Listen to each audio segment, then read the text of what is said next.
Subhanallah. Sebenarnya bergaduh tu anak-anak, ni Ustazah nak cakap ni, bergaduh mak ayah tu bondo biasa. Bukan mak ayah kamu je gaduh. Ustazah pun gaduh dengan lelaki kan.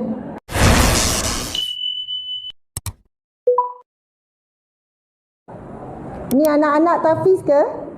Anak-anak madrasah? Madrasah kat Kuala Pilah. Ada ustaz Mana ustaz? Dekat luar. Memang diorang memang banyak nak mesyuarat kat luar tu. Hal ehwal negara dan dunia umat Islam keseluruhannya. Lepas tu diorang memang macam tu, kalau datang kuliah, diorang ada banyak benda nak meeting. Diorang kena jaga juga lalat-lalat daripada ingat makanan. Macam tu. Okey. Ni yang muda-muda ni, anak tafiz ni, faham tak apa Ustazah cakap? Bab rumah tangga. Faham kan? Kamu ada tengok tak mak ayah kamu bergaduh kat rumah? Tak pernah tengok? Oi, kalau tak bergaduh tu namanya bukan mak ayah tu. Takut malaikat tu.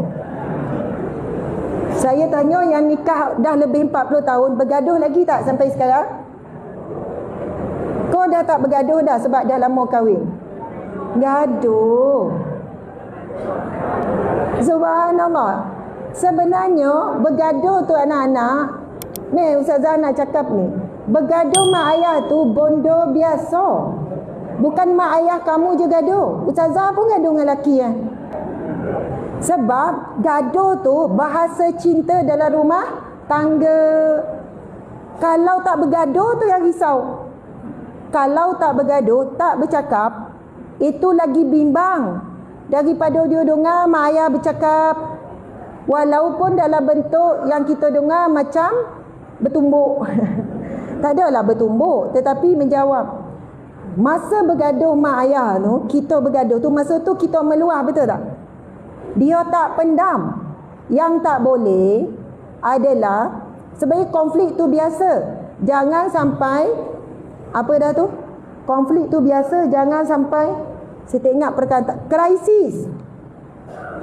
Konflik rumah tangga, bergaduh, ada benda masa muka, ada tinggi suara, itu biasa. Dan rumah tangga Nabi pun ada isteri yang tinggi suara pada Nabi. Ada isteri yang merajuk dengan Nabi sampai satu hari satu malam dia merajuk. Palingkan wajah daripada Nabi. Berlaku. Jadi itu normal. Yang tak normal adalah bila sampai krisis. Konflik biasa. Krisis tak boleh.